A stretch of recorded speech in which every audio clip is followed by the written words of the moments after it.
हुसैन जिनके दिलों में क़याम करते हैं वो आंसुओं का बड़ा एहतराम करते हैं। हुसैन जिनके दिलों में क़याम करते हैं वो आंसुओं का बड़ा एहतराम करते हैं। मैं जब भी लिखता हूँ नामे हुसैन कागज़ पर, फरिश्ते मेरे कलम को सलाम करते हैं। मैं जब भी लिखता हूँ नामे हुसैन कागज़ पर, मैं जब भी लिखता हूँ नामे हुसैन कागज़ पर, फरिश्ते मेरे कलम को सलाम करते हैं। और नाज है हमको कि हमने ये इबादत की है, नाज है हमको कि हमने ये इबादत की है, जलवे गुंबदे खजरा की ज़ियारत की है। नाज है हमको कि हमने ये इबादत की है, जलवे गुंबदे खजरा की ज़ियारत की है। मुझसे मत करना कभी ताजमहल की बातें, मैंने सरकार के रोज़े की ज़ियारत की है। मुझसे मत करना कभी ताजमहल की बातें, मैंने सरकार के रोज़े की ज़ियारत की है। और हुसैन इब्ने अली तेरी शहादत को सलाम, ऐ हुसैन इब्ने अली तेरी शहादत को सलाम। तूने कुरान के पारों की हिफाजत की है, तूने कुरान के पारों की हिफाजत की है, तूने कुरान के पारों की हिफाजत की है। जो मैंने आयत पढ़ी है उसकी शान नज़ूल पहले सुनिए आप। एक बार सहाबा इकराम की एक जमात राय करने लगी कि ऐसा करते हैं हम लोग कि सरकार के लिए कुछ महीना में वजीफा मुतय्यन कर देते हैं कि सरकार को कुछ नजराना दिया जाए। इसलिए कि मेरे आका की बारगाह में दूर दराज से लोग आया करते हैं, सरकार काफी उन पे खर्च करते हैं ज़ियाफत में। फिर मेरे आका के घर का भी मामला है, परिवार की देखभाल है और सरकार की कोई आमदनी तो है नहीं, इसलिए हम लोग महीना में कुछ वजीफा सरकार को दिया करें। तो आखिर ये करेगा कौन? तो हुजूर के चचा हजरत अब्बास रजी अल्लाह ताला अन्हु से बात की गई कि आप ही बात कर सकते हैं मेरे आका से।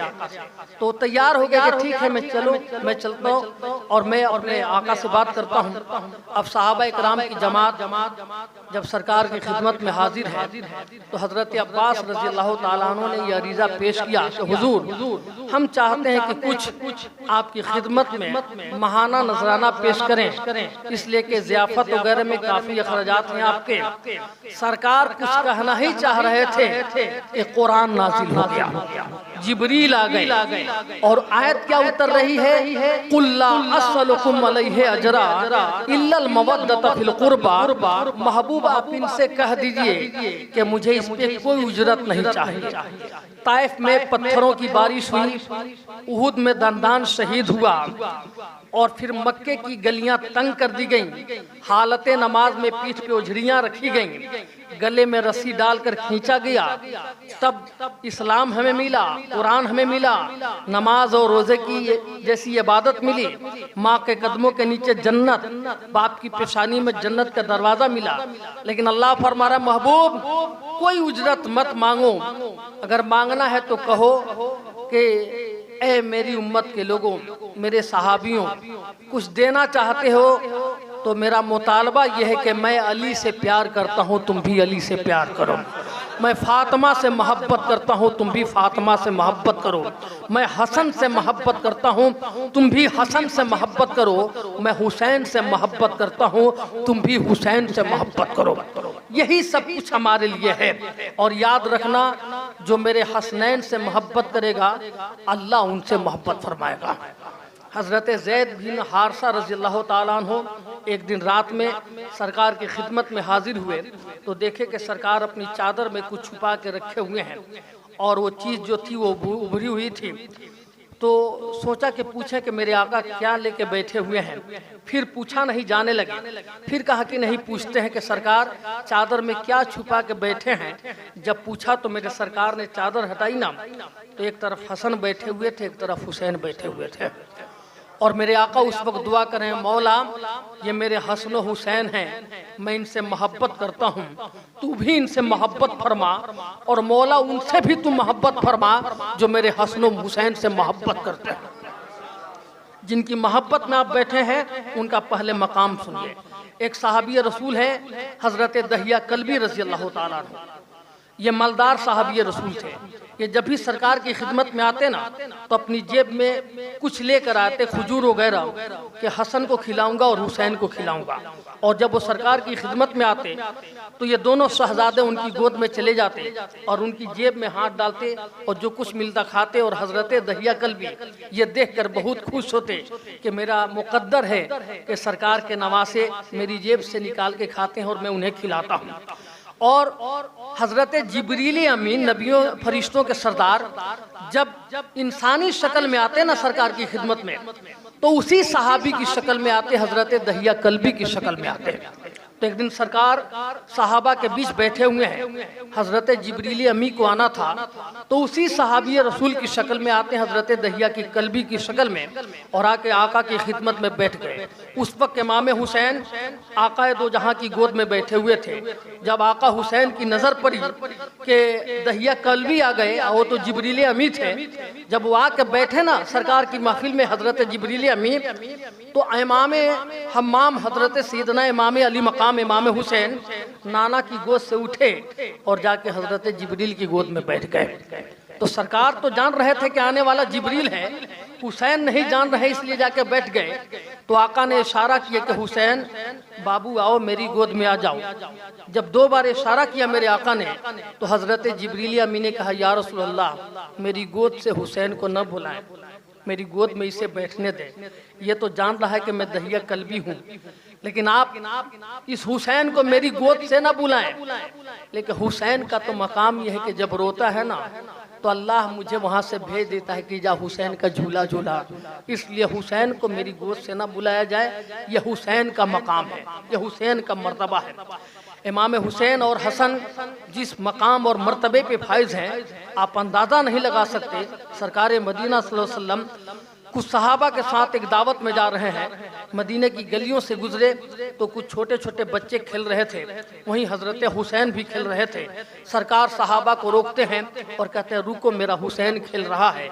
और आकाए दो जहां सल्लल्लाहु अलैहि वसल्लम इमाम हुसैन को देखा और हुसैन ने नाना को देखा, तो आका जब हुसैन की तरफ चले ना तो हुसैन भागने लगे। हदीस में जो इबारत आई है, ये फिरो होना, यानी कभी हुसैन इधर भागते कभी उधर भागते, और नाना उनके पीछे दौड़ते, तो हुसैन खिला खिला के हंसते हुए जाते। तो सरकार को ये अदा इतनी अच्छी लगती कि हुसैन तू दौड़ता रह, मैं तेरे पीछे भागता रहूंगा।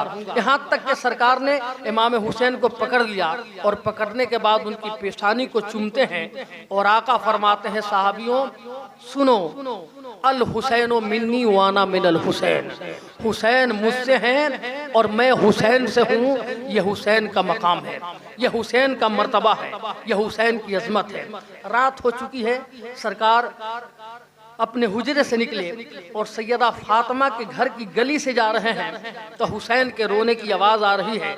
तो सरकार रुक गए, दरवाजे पे गए, दस्तक दिए, सैयदा बाहर आती हैं तो आका ने फरमाया, बेटी कौन रो रहे हो? हुसैन। तो जी अब्बू हुसैन रो रहे हैं। कहा क्यों? कहा डांट दी हूँ तो रो रहे हैं। तो सरकार कहते हैं कि फातिमा हुसैन को ना रुलाया कर, हुसैन रोता है ना तो मुझे तकलीफ होती है, इसे ना रुला, इसलिए कि ये बाद में इतना दुख उठाने वाला है ना कि अभी मैं नहीं चाहता है कि हुसैन बचपने में आंसू बहाए। अब इसका आंसू मुझसे नहीं देखा जाएगा। बेटी फातिमा तू ख्याल रखना है कि मेरा हुसैन कभी रोए नहीं, इसके रोने से मुझे तकलीफ पहुंचती है। तो जब बचपन में हुसैन रोए तो सरकार की आंखों में आंसू आ जाए, तो जिस वक्त हुसैन करबला में जामे शहादत नोश फरमा रहे होंगे, उस वक्त आकाए दो जहां पे क्या गुजर रहा होगा। अगर मैं आकाए दो जहां की मोहब्बत पे बात करूं तो आपको इस तरह की बहुत सी हदीसें मैं सुना दूंगा और काफी वक्त लग जाएगा। आप बताना यह है कि आपको मैंने एक झलक दिखा दी कि हसन हुसैन का मकाम क्या है। ये जब जिद पे आ जाए, जिद पे आ जाए कि मुझे नया कपड़ा ही चाहिए ईद के दिन, नया कपड़ा, तो आपने सुना है कि चांद हो गया। अब जाके कहते हैं अम्मी कल ईद होने वाली है लेकिन इस बार तेरे बेटे पुराने कपड़े नहीं पहनेंगे। तो सैयदा कहती है बेटो तुझे तो खबर है ना तेरे घर की हालत क्या है। फातिमा के घर में तो कभी चूल्हा जलता है कभी नहीं जलता, तू नए कपड़े की फरमाइश कर रहे हो, मेरे लालो वही कपड़े पहन लेना। तो हजरत हसन ने कहा अम्मी इस बार नहीं, इस बार तो नया कपड़ा ही चाहिए। माँ कहती है कि जा मुझे नमाज पढ़ने दो, तुझे कपड़े दिए जाएंगे। अब मगरिब की नमाज हो चुकी, अब ये मुस्कुरा के दोनों शहजादे निकल चुके हैं। अब उसके बाद फिर ऐशा की अजान होती है तो दोनों दौड़े हुए हैं, अम्मी बाजार बंद हो रहा है मदीने का, कपड़े आए नहीं तो सिलेंगे कब। सैयदा की आंखों में आंसू आ गए और शहजादी कौनैन फरमाती है, बेटो तेरी माँ ने मदीने के बाजार पे नहीं परवरदिगार पे भरोसा करके तुमसे वादा किया है, जा तुझे नए कपड़े कल मिलेंगे। मदीना सो जाता है तो सैयदा मुसल्ला बिछाती हैं, अर्ज करती हैं, मौला एक माँ मुसल्ले पे अपने लालों से वादा की है, अगर मेरे बेटों को कपड़ा नहीं मिला ना तो एक माँ का किया हुआ वादा टूट जाएगा। एक माँ के भरम को रख ले मौला, मेरे बेटों को नया कपड़ा अता फरमा। रात भर आंसू बहा के सैयदा गुजारती हैं। सुबह दरवाजे पे दस्तक होती है, दरवाजा खुला, कौन? कहा मैं हसन हुसैन का दर्जी हूँ, उनके लिए कपड़े लेकर आया हूँ। एक लाल कपड़ा था और एक हरा कपड़ा था। हजरत हसन ने हरा वाला पसंद किया और हुसैन ने लाल वाला पसंद किया। अम्मी ने दोनों शहजादों को पहना दिया है। अब सरकार वापस आ रहे हैं सैयदा के घर में तो शहजादे नए कपड़े पहन के मुस्कुरा रहे हैं। तो आका ने कहा, बेटी कपड़े तो कल तक थे नहीं बेटों को, आज ये कपड़े कहाँ से आ गए? तो सैयदा कहती हैं कि पूछने वाला ही बेहतर जानता है कि ये कपड़े आए कहाँ से हैं। मैं तो इतना जानती हूँ कि सुबह दस्तक हुई, एक शख्स आया, कहा कि मैं हसन हुसैन का दर्जी हूँ। तो सरकार कहते हैं, सैयदा वो दर्जी नहीं था, वो फरिश्तों का सरदार हजरत जिब्रील थे, जिनको अल्लाह ने जन्नत से कपड़ा लेके भेजा था। ये मकाम हसनैन है साहब, ये हसन हुसैन का मकाम है। तारीख़ इंसानियत में जन्नत से 2 मरतबा ही कपड़ा आया है, एक हुसैन की माँ के लिए और दूसरी बार हसन हुसैन के लिए। ये अजमत है, ये मकाम है हसनैन का, जिनका मकाम यह है कि जन्नत से जोड़े आते हैं, जिब्रील झूला झुलाते हैं, ये रोएं तो मुस्तफ़ा को तकलीफ पहुँचे। उस हसन हुसैन के साथ कूफियों ने जो जुल्म किया है, यजीद ने जो जुल्म किया है, वो जुल्म भी याद किया जाएगा और हुसैन का सब्र भी याद किया जाएगा। आज यजीद मर गया लेकिन हुसैन जिंदा है, हमारी फिक्र में, हमारे ख्याल में, हमारे दिल में, हमारी इबादतों में, हमारी रियाजतों में है। अब हाल यह है कि करबला में थे मगर अब दिल के अंदर है हुसैन। पहले तो बेघर थे, अब घर घर के अंदर है हुसैन। अब आप तारीख इतिहास सुनिए, कुछ इतिहास। मेरे आका ने कहा था कि मेरे बाद 30 सालों तक ये खुलफाए राशिदीन का ज़माना रहेगा, खिलाफत रहेगी, उसके बाद मुल्कियत आ जाएगी और उसके बाद दिन में खलफसार पैदा होगा। और अपने शहजादों के बारे में कहा था कि मेरा हसन जो होगा वो सैयद है और मेरे हसन की वजह से मुसलमानों का 2 गिरोह लड़ने से बचेगा और कत्लो गारत से बचेगा। अब पहले आप हजरत हसन की शहादत मुलाजा फरमाइए। इमाम हुसैन के बारे में बहुत कुछ जान रहे हैं, लेकिन हजरत हसन की शहादत कैसे हुई आप पहले वो सुने, उसके बाद इमाम हुसैन की शहादत बयान करके मैं बातें खत्म कर दूंगा। जब कूफा में हजरत अली रजी अल्लाह ताला अन्हु की खिलाफत का दौर खत्म हो रहा है, उन्हें शहीद किया जा रहा है कूफा में, हजरत अली को जामे मस्जिद में। पहला सजदा अदा किए थे, दूसरा सजदा अदा करना चाह रहे थे कि जालिमों ने हजरत अली रजी अल्लाह ताला अन्हु को शहीद कर दिया। उनकी शहादत के बाद तकरीबन 6 महीना तक हजरत इमाम हसन रजी अल्लाह ताला अन्हो खलीफा रहे। लेकिन ये बात हजरत अमीर माविया को पसंद नहीं आई और वो शामी फौजियों के साथ कूफा पर यलगार के लिए निकले। हजरत हसन रजी अल्लाह ताला अन्हु ये देखे कि हजरत अमीर माविया रजी अल्लाह ताला जिनके दिल में मुस्तफ़ा की मोहब्बत है और हसनैन की भी मोहब्बत है, लेकिन वो ये सोच बैठे हैं कि खिलाफत उनका हक है तो फिर मुझे खलीफा नहीं रहना चाहिए। यही वो हदीस है जिसके बारे में सरकार ने कहा था कि मेरा बेटा हसन सैयद है, सरदार है, और एक दिन वो आएगा कि मेरे हसन की वजह से मुसलमानों की 2 जमात आपस में लड़ने से बच जाएगी। अब उधर से शाम की फौज आ रही है, इधर कूफा के लोग कह रहे हैं कि हसन आप तैयार हो जाएं जंग के लिए। हम लोग अमीर माविया के खिलाफ तलवार निकालते हैं और हम लोग लड़ने के लिए तैयार हैं। उस वक्त तक लड़ेंगे जब तक हमारे जिस्म में खून का आखिरी कतरा बाकी है। और कूफा में कुछ ऐसे लोग भी थे जो ये चाहते थे कि हसन बेहतर है कि अमीर माविया से आप मुसालहत कर लें और जंग टल जाती तो अच्छी बात थी। हजरत हसन रज़ी अल्लाह ताला अन्हु ने कहा कि मैं जंग नहीं चाहता, खिलाफत छोड़ दूंगा, लेकिन मेरी वजह से किसी मुसलमान का खून जमीन पे ना बहे, मैं इसकी मुकम्मल कोशिश करूंगा। हजरत इमाम हसन रज़ी अल्लाह ताला अन्हु ने कासिद को भेजा कि जा अमीर माविया से पूछ कि मैं उनसे मुसालहत चाहता हूँ, मैं जंग नहीं चाहता, लेकिन कुछ शर्तों के साथ 6 शर्तें हैं हमारी, उन शर्तों को कबूल फरमा लें और खिलाफत वो ले लें, मुझे खिलाफत नहीं चाहिए। ये बात सुनने के बाद हजरत अमीर माविया रज़ी अल्लाह ताला अन्हु ने एक सादा कागज मंगवाया और उस पर दस्तखत किया और महर मारा और कहा कि जाओ हसन को बोल दो, हसन जितना लिखना चाहे लिख देंगे, मैं मुझे तस्लीम है, मैं उनकी हर शर्त को मानने के लिए तैयार हूँ, मुझे कोई मुजाहमत नहीं, जो हसन कहेंगे वो मैं मान लूँगा। अब जो 6 शर्तें थी वो मान ली गई। इमाम हसन रज़ी अल्लाह ताला अन्हु हुसैन को लेके, ज़ैनब को लेके, पूरे ख़ानदान को लेकर के वो कूफा से कहाँ आ गए, मदीना शरीफ में। लेकिन जब हजरत अमीर माविया रज़ी अल्लाह ताला अन्हु इंतकाल फरमाए तो इंतकाल से पहले उन्होंने ये कह दिया था कि मेरे बाद खिलाफत फिर इमाम हसन के पास चली जाएगी। हुसैन के भाई चाय लेके चले जाओ आराम से, हमारे पास डिस्टर्ब मत करो, मेरे बाद खिलाफत लौट के चली आएगी हजरत हसन के पास। तो ये बात यजीद को मालूम थी कि अब्बा का इंतकाल हो जाएगा तो खिलाफत हसन के पास जाएगी, इसलिए अमीर माविया रज़ी अल्लाह ताला अन्हु के इंतकाल के बाद यजीद साजिश रचना शुरू किया और कोशिश किया कि जल्द से जल्द इमाम हसन को ख़त्म कर दिया जाए। 3 बार जहर भेजवाया हजरत हसन के लिए, एक बार शहद में, एक बार दूध में, दोनों बार वो जहर पी लिए हजरत हसन। लेकिन जहर का जब असर गया ना अंदर, तो सीधे चले जाते नाना के चौखट पे, जाके दुआ करते तो सरकार के रोज़े की बरकत से जहर का असर खत्म हो जाता।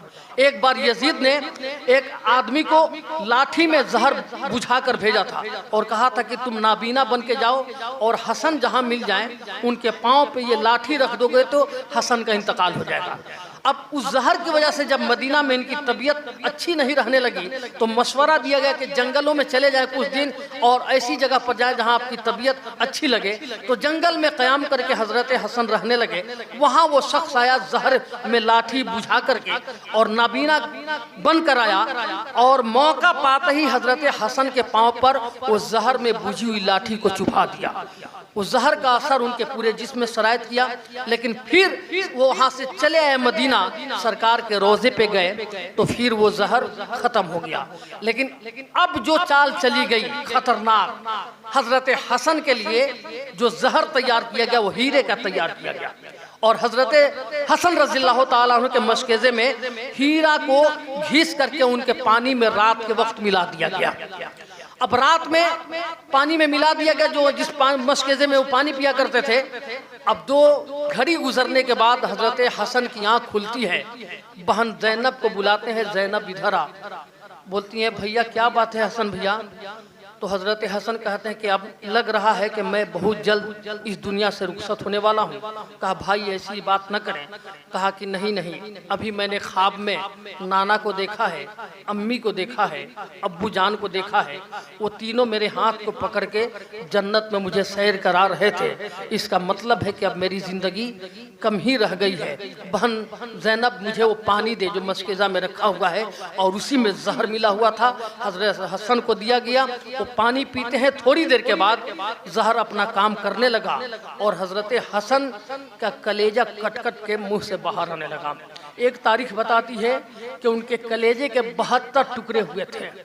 एक तारीख बोलती है कि उनके कलेजे के 82 टुकड़े हुए थे और जब कलेजे का टुकड़ा खून के साथ बाहर आता ना तो उसमें आंत वगैरह कट कट के हजरत हसन के मुंह से बाहर आने लगा। उसके बाद वो बेचैन हो गए और भाई हुसैन को बुलाते हैं। कहा भाई हुसैन अब तेरा भाई दुनिया से जाने वाला है, इसलिए कि मैं महसूस कर रहा हूँ कि गले से लेके शिकम में कोई चीज महफूज नहीं है, सारी चीजें कट चुकी हैं, कुछ भी बाकी नहीं है। इसलिए भाई हुसैन अब मैं जाने वाला हूँ, अब मैं दुनिया से रुखसत होने वाला हूँ।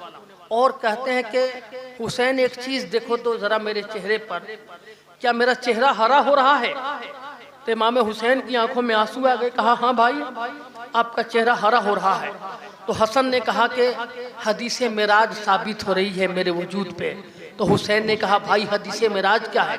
कहा कि हुसैन तुझे पता नहीं है, जब नाना मेराज से वापस आए थे तो एक हदीस पेश की थी उन्होंने। कहा मुझे याद नहीं है भैया सुनाओ तो सही। कहा कि जब नाना जन्नत में सैर कर रहे थे मेराज की शब में, तो दो महल देखा था मेरे आका ने, एक सुर्ख महल था और एक हरा महल था। वहाँ मेरे आका रुके थे और पूछे थे ये दोनों महल किसके हैं? तो दारोगा ने, रिजवान ने, जन्नत के रिजवान ने कहा था कि हुजूर ये दोनों महल जो है आपके दोनों नवासे के हैं, एक हसन का है और एक हुसैन का है। फिर सरकार ने पूछा था कि ये हरा क्यों है और ये लाल क्यों है? तो फरिश्ता रोने लगा था। कहा कि हुजूर मैं नहीं बता सकता, मेरे अंदर हिम्मत नहीं है कि मैं इसकी वजह बयान कर दूं कि आपके एक नवासे का महल जन्नत में हरा क्यों है, एक नवासे का महल लाल क्यों है। तो बता नहीं सके, वो फरिश्ता रो रहा है हसन की मोहब्बत में, हुसैन की मोहब्बत में। इतने में हजरत जिब्रील आए। कहा या रसूल अल्लाह ये आपके नवासों से बहुत मोहब्बत करता है, आपके दो नवासे होंगे, एक का नाम हसन होगा दूसरे का हुसैन होगा, और ये हरा वाला हसन के लिए है और ये लाल वाला हुसैन के लिए है।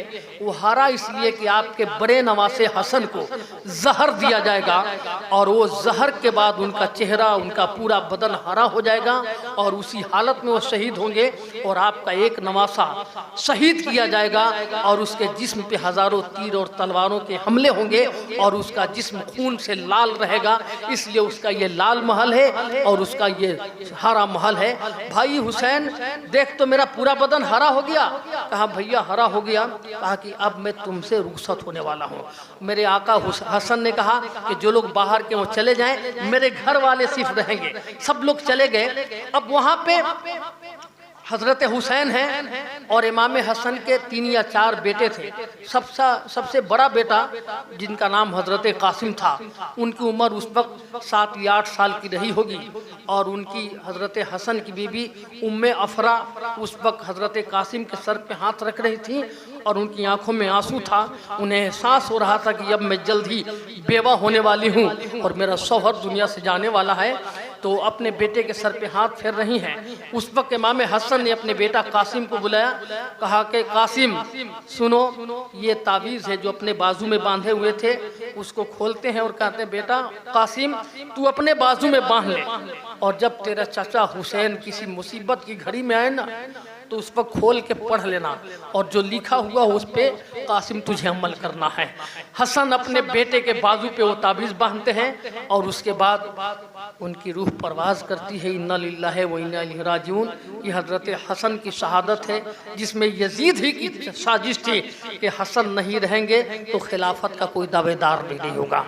तो ये इमाम हसन इस दुनिया से रुखसत हो रहे हैं। अब तन्हा हजरत हुसैन की ज़ात ऐसी बची हुई है दुनिया में कि अकेला वही मुस्तफ़ा के नवासे हैं, अकेला वही सैयदा फातिमा के लाल हैं, और वो इस मकाम पर है कि उस मकाम पर अभी मदीना में कोई नहीं है। अब यजीद के पेट में दर्द ये हुआ कि अगर हुसैन मेरे सामने झुक जाते हैं तो मिस्र, शाम और दमिश्क और मक्का और मदीना के तमाम लोग मेरे आगे झुक जाएंगे और सब बैत कर लेंगे। अब जो वलीद बिन उक़बा था मदीने का गवर्नर, वहाँ उसने खबर भिजवाई कि हुसैन को मजबूर करो कि मेरे लिए बैत करे।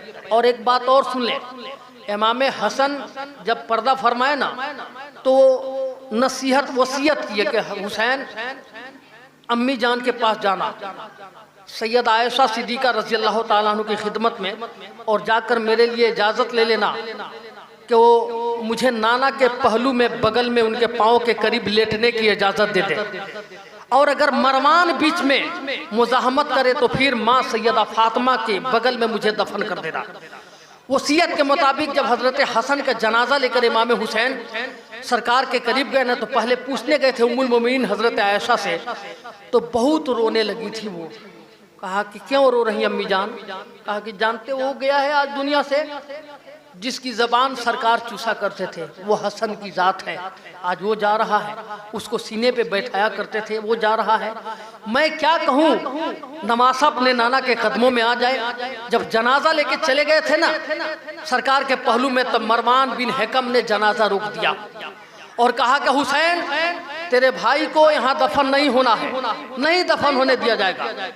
जब इमाम हुसैन ने कहा कि ये अपने नाना के बगल में जाना चाहते हैं, आप कौन होते हो रोकने वाले? कहा मैं मदीने का माली गवर्नर हूँ, और उस वक्त वही गवर्नर था। जब इमाम हुसैन ने कहा कि लेटने दो, तो जालिम मरवान ने जनाजा में तीर चलाया था। 3-4 तीर इमाम हसन के बदन पे लगा था, और फिर उस जनाजे से खून के फवारे फूटे थे। हजरत ज़ैनब कहती थी एक बार रो रो के कि मेरे 2 भाई थे, दोनों शहीद हो गए। एक भाई हसन तो उसको डबल कफन मिला, लेकिन भाई हुसैन को तो कोई कफन भी नहीं मिला।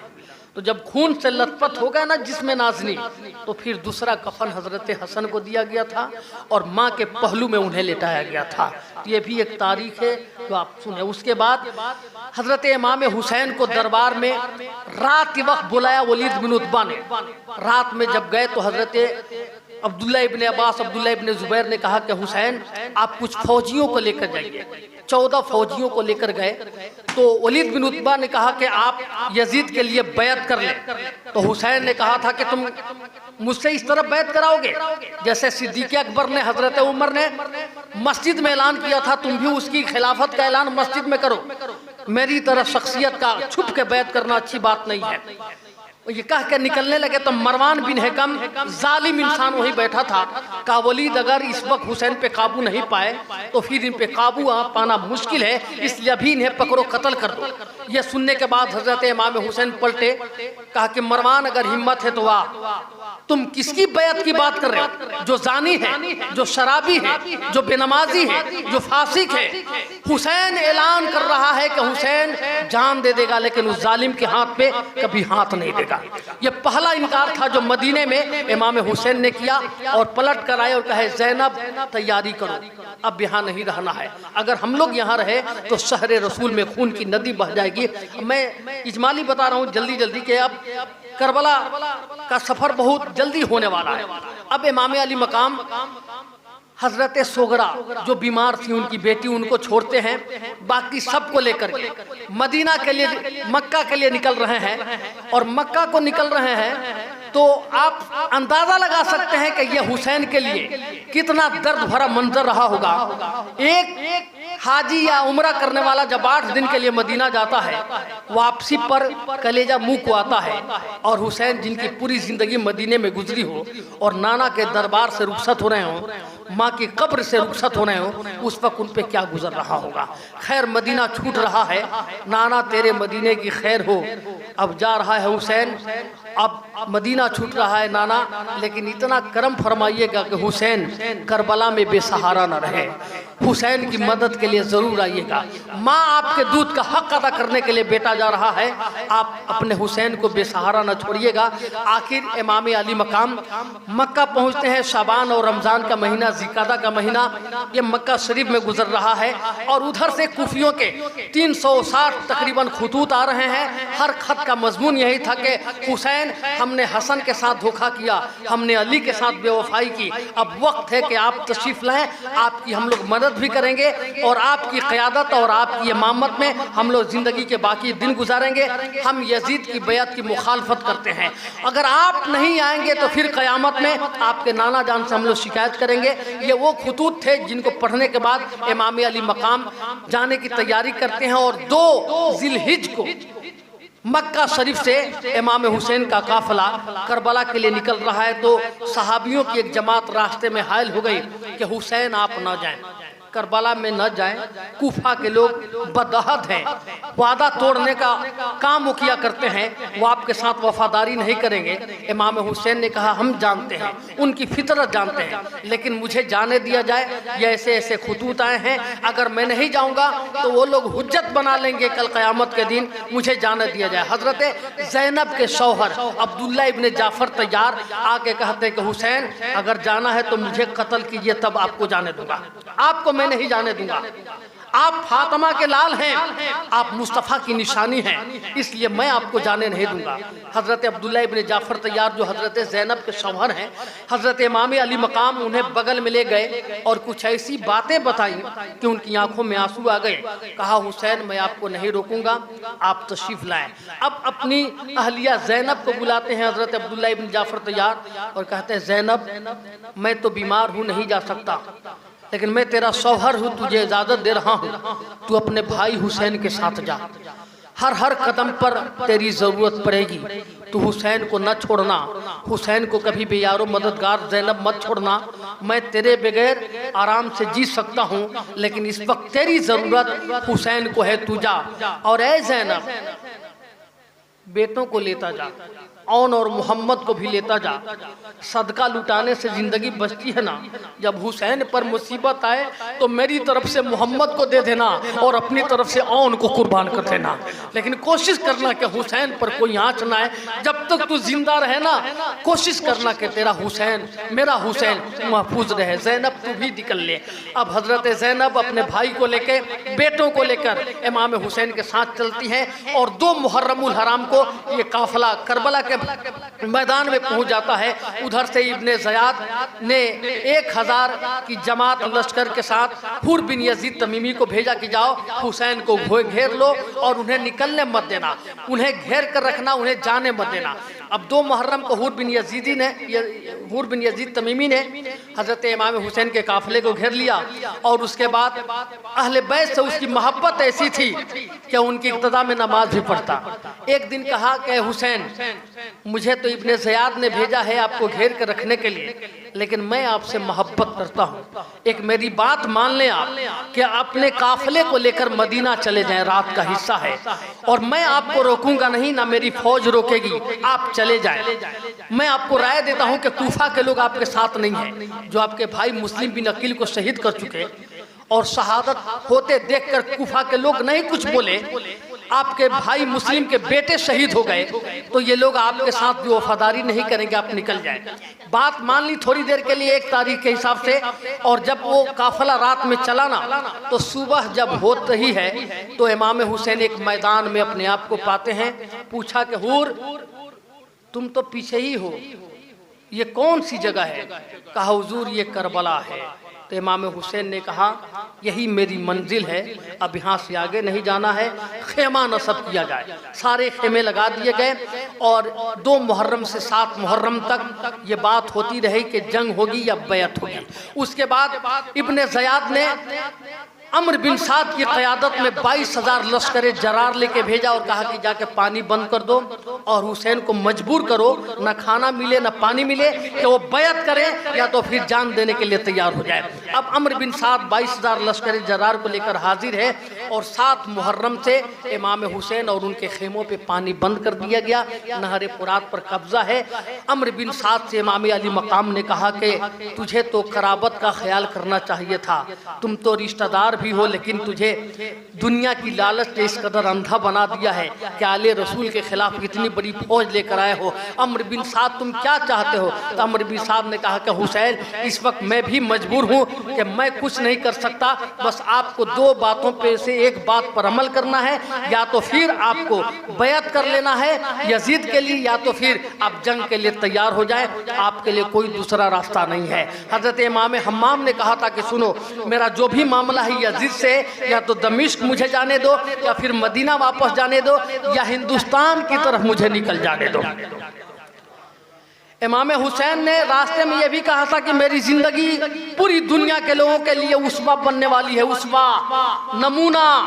यही वजह है कि गांधी जी ने कहा था कि भारत को आज़ाद करने में इसलिए देर हो रही है कि मेरे पास हुसैन जैसा कोई सिपाही नहीं है। अगर हुसैन की तरफ 72 सिपाही मिल जाए तो मैं 24 घंटा में हिंदुस्तान को अंग्रेज़ों से आज़ाद करा लूँगा। इमाम हुसैन ने कहा था कि मेरी ज़िंदगी दुनिया के लोगों के लिए नमूना बनने वाली है। जब्र के खिलाफ अगर कोई बेदार होगा तो हिम्मत हुसैन से लेगा। अगर जालिम के खिलाफ कोई आवाज़ बुलंद करेगा तो उसे ताकत इमाम हुसैन से मिलेगी। अगर जुल्म बातिल और बर्बरियत के खिलाफ कोई एहतजाज की सदा बुलंद करेगा तो उसे हौसला करबला के मैदान से मिलने वाला है। इसलिए उनका पूरा मुकम्मल जो किरदार है वो उसवा बनने वाला है। अब इमाम अली मकाम ने कहा कि इनमें से कोई शर्त तुझे मंजूर है? कहा इब्ने ज़ियाद ने कहा है कि 2 के अलावा कोई शर्त मंजूर नहीं होगी, या तो आप जान दे दें या तो फिर आपकी निगाहों के सामने बेटियों का सुहाग लूटा जाएगा, बेटे शहीद कर दिए जाएंगे, बच्चों के चेहरे पे तमाचे रसीद होंगे, कोई बचने वाला नहीं है हुसैन, आप हाथ दे दीजिए, फिर आप जो चाहिएगा दे दिया जाएगा। कहा हुसैन करबला के मैदान में जान और खानदान नहीं, नाना का इस्लाम बचाने के लिए आया है। अगर आज मैं झुक जाऊंगा तो फिर दुनिया के तमाम मुसलमान जालिम के सामने झुकना हुसैन की सुन्नत समझेंगे और फिस्को फुजूर के आदि इंसान के सामने हाथ फैला देना हुसैन की यादा मानी जाएगी। अगर कोई बेनमाजी अपने आप की इमामत का ऐलान कर देगा तो फिर मुसलमान उस वक्त ये कह के झुक जाएंगे कि हुसैन ने भी तो यजीद के सामने खुद को झुका दिया था। इसलिए अगर आज मैं झुक गया तो इस्लाम क़यामत तक झुकता हुआ नजर आएगा, और अगर आज मैं कट गया तो इस्लाम को मुकम्मल जिंदगी मिलने वाली है। इसलिए अमर बिन साद याद रखना, हुसैन का सर कट सकता है, ये झुकने वाला नहीं। ये हाथ बड़ा मोहतरम है अमर बिन साद, इसे मुस्तफ़ा ने लब से लगाया है, ये बार बार जुल्फ़े रसूल को मस किया है। इस जिस्म को हुसैन को नाना ने गोद में बैठाया है, सरकार के पुश्ते अनवर पर ये वजूद सवारी किया है, नबी के दोस्त पर हमें चलने का शर्फ हासिल हुआ है। इस हाथ में नबी पाक की शरीयत की अमानत है, हज़रत सैयदा फातिमा के दूध का कर्ज है इस हाथ में, हज़रत सिद्दीक़ की सदाकतों का अमानत है, उमर की अदालतों की अमानत है, उस्मान की सखावतों की अमानत है, अली की शुजात की अमानत है, हसन की करामत की अमानत है। ये हाथ बड़ा मोहतरम है अमर बिन साद, ये हाथ एक जालिम के हाथ में नहीं जा सकता। खानदान लेना है ले लो, लेकिन हुसैन घर बार दे सकता है, इस्लाम का किरदार तुझे नहीं दे सकता है। लास्ट में यही होता है कि हुसैन तैयार है कुर्बानी के लिए, इस्लाम को जिंदगी देने के लिए। 9 मुहर्रम जो आज का दिन गुजरा है ना, 10 बजे के वक्त अमर बिन साद ने जंग का ऐलान कर दिया। हुसैन बाहर निकलते हैं, कहते हैं कि जालिम पानी बंद कर दिए हो, किस पर बंद किए हो? नबी की आल पर बंद किए हो, फातिमा के लाल पे बंद किए हो। तेरे पानी की जरूरत नहीं है, लेकिन मुझे एक रात की मोहलत दे दो कि हम जी भर के अपने रब की इबादत करें। कल आशूरा है ना, बड़ा मोहतरम दिन है, बहुत अजीम दिन है, कल जो करना होगा कर लेना, लेकिन आज हुसैन को जी भर के इबादत तो कर लेने दो। बात मान ली गई और फिर शाम होती है, उधर तीर और तलवार सब तेज किए जा रहे हैं।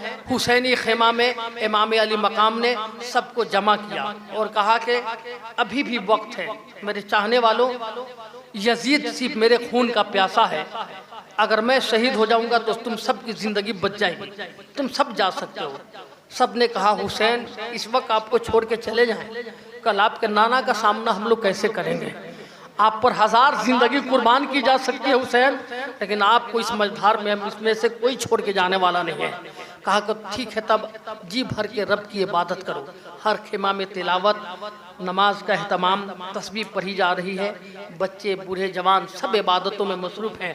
रात का कुछ हिस्सा गुजर जाता है, सैयदा ज़ैनब रज़ी अल्लाह ताला अन्हा खेमा से निकलती हैं, मैदान कारज़ार का जायज़ा ले रही हैं कि कल यहाँ क्या कुछ होने वाला है।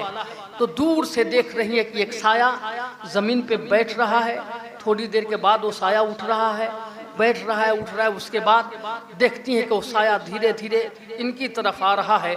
तो ज़ैनब कहती हैं कि तू जो भी हो वहीं रुक जा, तुझे याद होना चाहिए कि मैं अली की बेटी हूँ, मैं फातिमा की बेटी हूँ, हुसैन की बहन हूँ, मेरे जिस्म में भी अली शेर खुदा का खून दौड़ रहा है, मुझे मजबूर मत समझना, मेरे करीब मत आओ और ना तू जल जाओगे।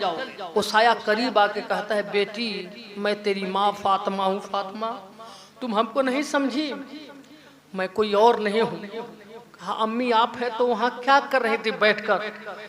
कहती है कि अपनी जुल्फों से उस ज़मीन को साफ कर रही थी जहाँ हुसैन कल आखिरी सजदा करने वाला है। वहाँ की कंकरियों को अपने आंचल में चुन रही थी। जहाँ बेटा हुसैन ज़मीन पर गिरेगा, उसके जिस्म में तो बहुत से तीर लगे होंगे ना, एक कंकर चुभेगा तो मुझे तकलीफ होगी, इसलिए उस जगह को मैं साफ कर रही हूँ। ये कहती हैं, फिर वहाँ से वो साया दूर होता है, बेचैन और चीखो पुकार के साथ हुसैन के खेमा की तरफ जाती हैं तो देखती हैं कि हुसैन अपने दरवाजे पर बैठे हैं। सैयदा ज़ैनब कहती है, भाई हुआ क्या, सोए हैं? कहा कि नींद कहाँ आती है, अभी आँख लगी थी तो नाना ख्वाब में आए। कहा हुसैन घबरा मत, तू अनकरीब मेरे पास आने वाले हो। ये सुन के सैयदा ज़ैनब चीख पड़ती हैं। क़यामत की सुबह हो रही है करबला के मैदान में, 10 मुहर्रम की तारीख आ रही है, सुबह से जंग का आगाज़ हो रहा है। इमाम अली मकाम ने फिर एक बार खुतबा दिया था यजीदियों के सामने जाकर के, ज़ालिमों याद रखना इस वक्त पूरी दुनिया में हुसैन जिस मकाम पर है तुम में से कोई नहीं है। अगर इस दुनिया में कोई नबी का नवासा मौजूद है ना तो तन्हा हुसैन की ज़ात है। याद रखना, मेरे नाना की तरह तुम में किसी का नाना नहीं, मेरी माँ की तरह तुम में किसी की माँ नहीं, मेरे बाप की तरह तुम में किसी का बाप नहीं है। इसलिए मेरे मर्तबे को तुम समझने की कोशिश करो और मेरे खून से अपने वजूद को गुनाहगार मत बनाओ, मुझे मदीना वापस जाने दो। कहा हुसैन आप ये जान लीजिए कि आप पर तो पानी बंद है, खाना बंद है, अब आप और आपके खानदान की जिंदगी बंद होने वाली है, आपकी कोई बात सुनी नहीं जाएगी। इमाम हुसैन ने कहा कि मैं तुम्हारे सामने इसलिए खुतबा दे रहा हूँ ना कि कल क़यामत के दिन तुम जाकर ये न कह दो कि या रसूल अल्लाह, अगर हुसैन एक बार भी कह दिए होते तो उन्हें हम लोग मदीना जाने के लिए छोड़ दिया करते। तुम्हारे सवालों के तमाम दरवाजों को हुसैन बंद कर रहा है, अगर तुम लड़ना ही चाहते हो तो आओ, हुसैन अपनी जान देने को तैयार है, खानदान देने के लिए तैयार है, आओ अपने तीर को आजमा लो, अपने तलवार को आजमा लो। लेकिन हुसैन एक वादा लेकर आया है और उसे वफा ही करके यहाँ से लौटेगा। अब जंग का आगाज होता है, सुबह से दोपहर तक इमाम हुसैन जवान बेटे भतीजे भांजे सबकी लाश उठा रहे हैं। और आपको बताऊं मैं, एक लाश घर पे गिरती है ना तो महीनों के सालों चैन नहीं आता है, करार नहीं आता है। हमको लग रहा था कि मैं पागल हो जाऊंगा, मेरी माँ गई तो, मेरा भांजा गया, बहन बेवा हो गई, समझ रहे थे कि अब क्या होगा। लेकिन जब करबला याद करते हैं तो सारा गम मामूली नजर आने लगता है। एक लाश देखने के बाद हम टूट जाते हैं। हुसैन आपके जिगर को सलाम, आपकी हिम्मत को सलाम, आपके हौसले को सलाम। कभी भाई की निशानी उठा रहे हैं, कभी बहन के करार को उठा रहे हैं, कभी औनो मोहम्मद की लाश को उठा रहे हैं। पानी बंद कर दिया गया। लेकिन मैं कह रहा हूं कि ये बादल तुझे क्या हो गया था, कोई राज तो था, कोई राज था वहां। अरे नबी के आल प्यासे हैं, तू बरस नहीं रहा है। फातिमा का लाल प्यासा है, तुझे शर्म नहीं आ रही है। हुसैन के बेटे प्यासे हैं और पहाड़ तेरा कलेजा चाक नहीं हो रहा है। सकीना का होंठ सूखा हुआ है, जमीन तू फट नहीं रही है। अली असगर का गला सूखा हुआ है। नहरे फुरात तुझे हुआ क्या है कि तुझे पलट के नहीं आ रही है। ए बादल तू तो बरस जा, ए सूरज क्यों नहीं तू बरस गया, धूप की जगह पानी बरसा देता। इसलिए कि तू जिस हुसैन के नाना के सदके में चमक रहा है, उसी नाना का हुसैन मुरझा रहा है। तुझे तेरी गैरत को क्या हो गया है, सब खामोश क्यों हैं? तो सबका जवाब यही था कि हुसैन की प्यास इस मकाम पर है कि दुनिया का कोई पानी उनकी प्यास को नहीं बुझा सकता। बल्कि इस्लाम इतना प्यासा हो चुका है कि हुसैन अपना खून देकर इस्लाम की प्यास को बुझाने के लिए आया है। अब हुसैन वो प्यास बुझाएगा इस्लाम की कि इस्लाम कभी मुरझाएगा नहीं, इस्लाम का शजर कभी खसा का शिकार नहीं होगा। यह शजर इस्लाम हमेशा मुस्कुराता रहेगा, इस पर कभी खसा का हमला नहीं हो सकता। इसलिए यहाँ का कोई पानी अब हुसैन की प्यास को नहीं बुझा सकता। कौसर का मालिक है, प्यासा खड़ा है मैदान करबला में, लाशों को उठा रहा है। लेकिन मकाम और मर्तबा यह है कि आवाज दे तो खुल्द से कौसर निकल पड़े, नहरे फुरात हजरात खेमा के अंदर निकल पड़े। ये सब्र का मकाम था, वरना हुसैन पाक उंगली जमीन पे रखते तो समंदर निकल पड़े। और सितमज़दों को सितमगर सलाम कहता है, यहाँ तो शीशे को पत्थर सलाम कहता है। सिर्फ फुरात पे पहरा रहा यजीदों का, हुसैन तुमको समंदर सलाम कहता है। कोई माजरा है कि पानी नहीं बरस रहा है, कोई राज है कि अली असगर का तलवा जमीन पर है लेकिन पानी उबल नहीं रहा है। अरे कोई ना कोई मसलहत जरूर है। मसलहत यही है कि ये प्यास जमीन का पानी नहीं बुझा सकता था, इसलिए ये कौसर ही पीने वाले थे। अब इमाम हुसैन तमाम लाशों को दोपहर तक उठा रहे हैं। एक तारीख मुझे मिली कि वहाँ एक राइटर पहुंचा था एक मुहर्रम को, वो लिख रहा था कि करबला में क्या हो रहा है, लेकिन 10 मुहर्रम को बयान करता है कि मैं एक ऐसा मंजर देखा कि जो कुछ लिखा था ना उसको फाड़ कर मैं फेंक दिया, और उसी को नहीं फेंका, अपना कपड़ा फाड़ने लगा वो, और वहां से जुल्फ नोचने लगा और भागने लगा बेकरार होकर। कहा कि हुसैन तुझे सलाम, हुसैन तेरा ही जिगर है कि झेल रहा है, हुसैन तेरे अलावा किसी के अंदर वो ताकत नहीं है कि लाशों को इस तरह उठाए। कहा क्यों भागे जा रहे हो? कहा कि जो मैं मंजर करबला में देखा हूँ उसको देखने के बाद अब ना मेरा कलम लिख सकता है ना फिक्र बोल सकती है। वो मंजर क्या था जो देख के वो फाड़ चुका था? वो मंजर ये था कि एक नौजवान जब हजारों तीर और नेजा खा के जमीन पे गिरता है, हुसैन उसकी तरफ जाते हैं, उस नौजवान की गोद को लेकर इमाम अली मकाम अपने गोद में लेकर उसके चेहरे की तरफ देखते हैं, तो ये जो तारीखदां था लिखने वाला, ये पूछता है कूफी से कि वो कौन लड़का है जो जमीन पर गिरा है। ऐसा लगता है कि सूरज उसी के चेहरे से निकलता है, वहीं पे डूब जाता है, कितना हसीन है वो। कहा कि यह हुसैन का 18 साल का बेटा अली अकबर है जो अपने बाप की गोद में है। वो मौरिख बोलता है कि उस वक्त इमाम हुसैन 56 साल के थे, उनके सर के बाल सफ़ेद नहीं थे, दाढ़ी के बाल सफ़ेद नहीं थे, सारी लाशें उठा चुके थे हुसैन, लेकिन ये लाश उठ नहीं रही थी, बहुत मेहनत किए उठी नहीं। तो जब खेमा की तरफ चले हैं ना अकबर की लाश को लेके, तो बाप और बेटे दोनों का पांव जमीन से घिसट रहा था और धीरे धीरे वो खेमा की तरफ जा रहे थे। जैसे जैसे आगे बढ़ते वैसे वैसे हुसैन का बाल सफ़ेद होने लगता। जब खेमा पहुँचे तो सर के सारे बाल सफ़ेद हो चुके थे। हजरत सकीना दौड़ के आती हैं, ज़ैनब को पकड़ के कहती हैं अम्मी फूफी बाबा बूढ़े हो गए, उनके सर के बाल सफ़ेद हो गए। हजरत सकीना को संभाला जाता है और वो लिखने वाला इस मंजर को देखकर बर्दाश्त न कर सका और भाग गया। कहा कि हुसैन तेरा ही जिगर है कि तू बर्दाश्त कर रहा है, ये तू कौन सी ताकत लेके आया है हुसैन? तेरी माँ ने कैसा दूध पिलाया है तुझे?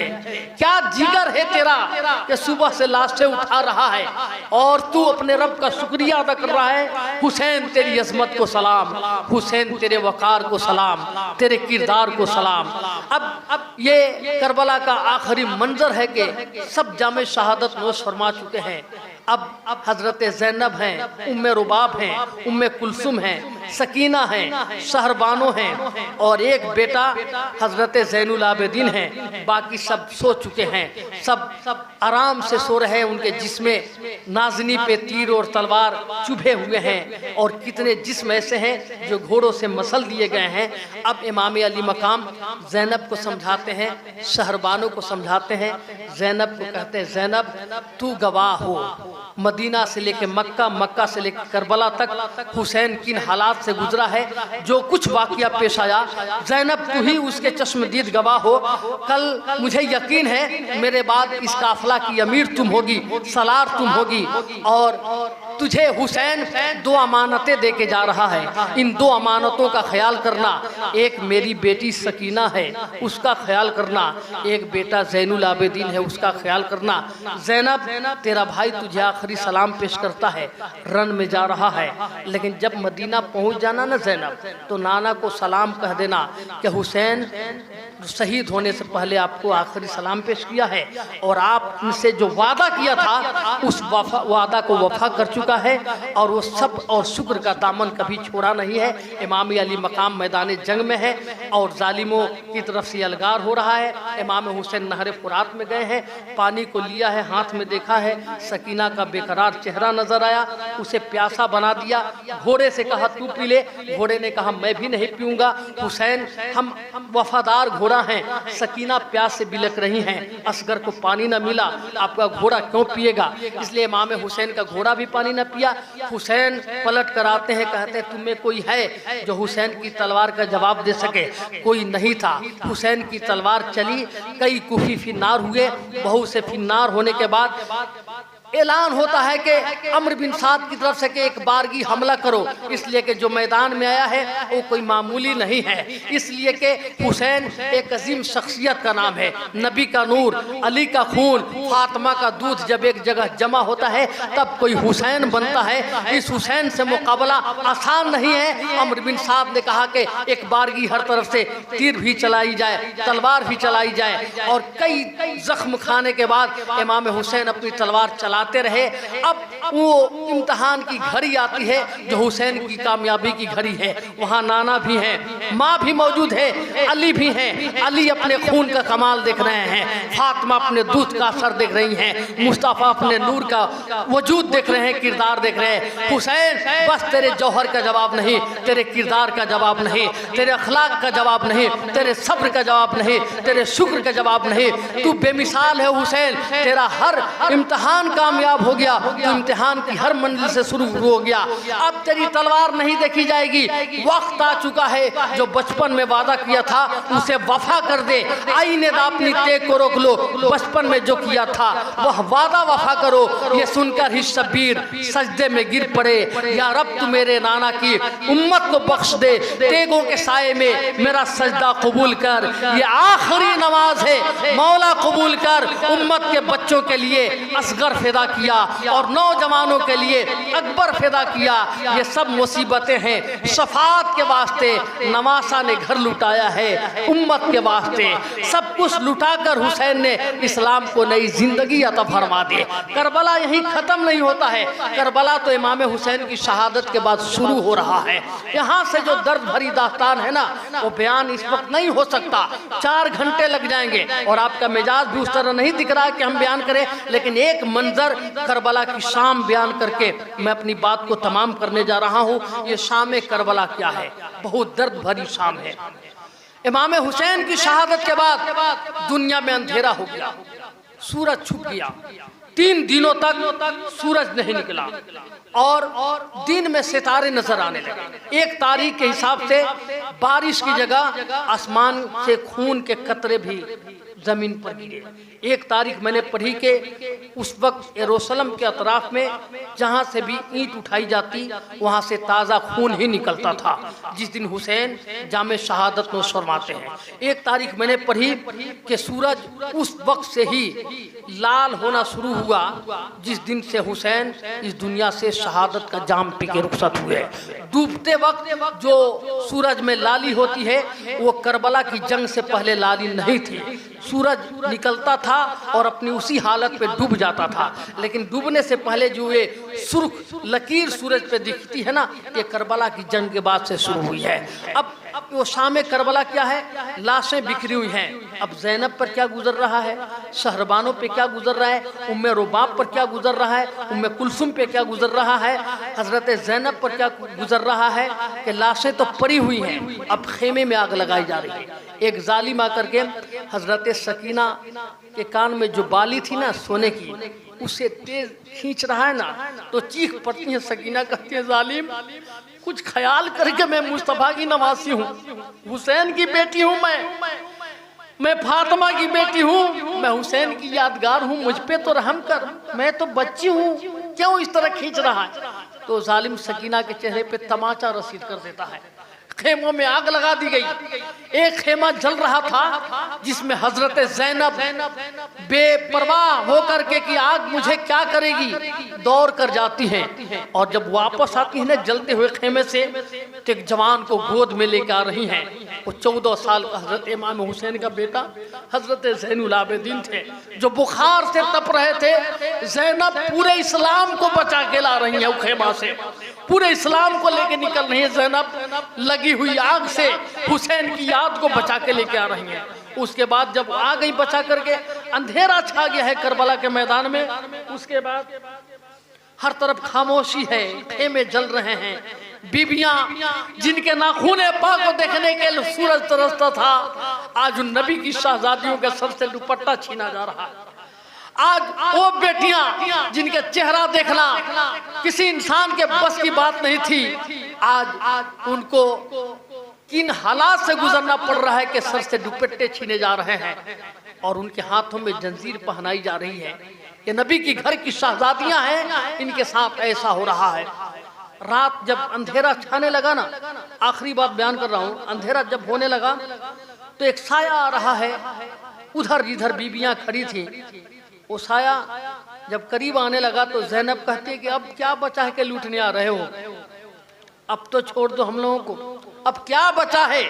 चमने फातिमा के हर हर कली को तुम लोगों ने मसल दिया, अब कुछ बचा है क्या आ रहे हो। उस साया से आवाज आती है कि मैं मर्द नहीं हूँ, मैं औरत हूँ, ज़ैनब मुझे आने दीजिए। फिर कहती है कि तुम कौन हो आखिर। तो उस औरत कहती है कि मैं हूर की बीबी हूँ, बेवा हूँ, मैं आप लोगों के लिए पानी लेकर आई हूँ और रात में इसलिए आ रही हूँ कि जालिम कोई देख न ले। आप लोग प्यासी हैं, सब तो प्यासे शहीद हो गए, लेकिन मैं आप लोगों के लिए पानी लेकर आई हूँ, आप लोग पानी पी ले कम से कम और मेरे तोहफा को कबूल कीजिए। अब पानी दे देने के बाद मुझे तीर लगती है ना, तलवार लगती है, तो मुझे खुशी होगी कि जब मेरा शौहर आप पे कुर्बान हो गया ना, तो हूर की बीबी भी आप पर कुर्बान होना चाहती है। अब मेरी जिंदगी में कुछ भी बाकी नहीं रहा। मेरा शौहर जब आले रसूल पे कुर्बान हो गया तो उसकी बीवी जिंदा रह के क्या करेगी, ये पानी कबूल कीजिए। हजरत ज़ैनब पानी लेती हैं और कहती है सकीना कहाँ हो। सकीना को बुलाती, कहती बेटा सकीना पानी पी ले। कहा नहीं फूफी पहले आप पीजिए। तो हजरत ज़ैनब कहती है कि हम लोग मुस्तफ़ा के घर से है ना, नाना फरमाते थे कि घर में कोई खाने पीने की चीज़ आए ना तो पहले छोटे बच्चों को खिलाया जाए। सकीना तुमसे कोई छोटा तो है नहीं, तुम पहले पानी पी लो। तो हजरत ज़ैनब प्याला लेती है पानी का और मैदान करबला में दौड़ के चली जाती हैं, दौड़ी हुई जा रही हैं। हजरत ज़ैनब कहते सकीना कहाँ जा रही हो। वो पानी का प्याला लेके हजरत असगर की लाश के पास बैठी हैं। कहती कि असगर तुमसे छोटा कोई नहीं है, मैं तुमसे बड़ी हूँ, तो पानी पी लो। तू नहीं पिएगा तो सकीना क्या पिएगी, इसलिए तू पानी पी ले। हजरत ज़ैनब दौड़ के जाती हैं, सकीना को गोद में लेके आती है कि अब तेरा भाई पानी नहीं पिएगा, सकीना ये अब कौसर का जाम पिएगा। अब यहाँ से हजरत ज़ैनब पलट कर आती हैं सकीना को लेकर। अब यहाँ से नबी की शहजादियाँ कैदी बनाई जा रही हैं, फातिमा की शहजादियाँ कैदी बनाई जा रही हैं, उनके सर से चादर ततहीर छीनी जा रही है और सकीना के चेहरे पे तमाचा लग रहा है। सफ़र हो रहा है कूफा के बाज़ार होते हुए दारुल खिलाफा तक, वहाँ से दमिश्क तक, फिर करबला, फिर मदीना। तवील दास्तान है, बयान नहीं हो सकता, ना आप सुन सकते हैं। अल्लाह ताला हमें उन शोहदाए करबला की मोहब्बतों में जीने मरने की तौफीक अता फरमाए और कल क़यामत के दिन इमाम हुसैन की ग़ुलामी में हम सबों को अल्लाह जन्नत नसीब अता फरमाए। और हम लोगों से अगर उस मोहब्बत में कोई कमी रह जाए तो अल्लाह उसे माफ़ फरमाए। इतनी देर मैंने गुफ्तगू की, इसमें मैंने कहीं खता की है तो रब की बारगाह में ताइब हूँ। वस्तग़फिरुल्लाह रब्बी मिन कुल्लि ज़ंबी व तुबू इलैहि पढ़े ला इलाहा इल्लल्लाह मुहम्मदुर रसूलुल्लाह। हुसैन ने जो बचाना था उसे बचा लिया है और जिसे लुटाना था वो लुटा दिया है। इस्लाम और हुसैन का रिश्ता इतना मजबूत है कि ना हुसैन को इस्लाम से अलग किया जा सकता है, ना हुसैन को इस्लाम से अलग किया जा सकता है। जहाँ जहाँ हुसैन है वहाँ वहाँ इस्लाम है, जहाँ जहाँ इस्लाम है वहाँ वहाँ हुसैन है। और जब तक हमारे दिलों में हुसैन की मोहब्बत है हम मुसलमान हैं, और जिस दिन से ये मोहब्बत का चिराग गुल हो जाएगा उसी दिन से हम दावा नहीं कर सकते हैं कि हमारे सीनों में ईमान रहा। इसलिए कि एक इंसान नमाज, रोजा, हज्जो, ज़कात सब कुछ करता रहे लेकिन उसके सीने में बुग़्ज़ आले रसूल है तो जन्नत में नहीं जा सकता। और एक इंसान के अमाल कमज़ोर हैं लेकिन दिल में इश्क़े हुसैन की रोशनी बसी हुई है, अहले बैत से मोहब्बत है, तो यकीनन अल्लाह के रसूल ने फरमाया कि ये मोहब्बत तुझे ईमान तक ले जाएगी और तेरा ईमान तुझे जन्नत तक ले जाएगा। तो खुशबख्ती है उन लोगों के लिए जिनके सीनों में मोहब्बत आले रसूल परवरिश पाई है।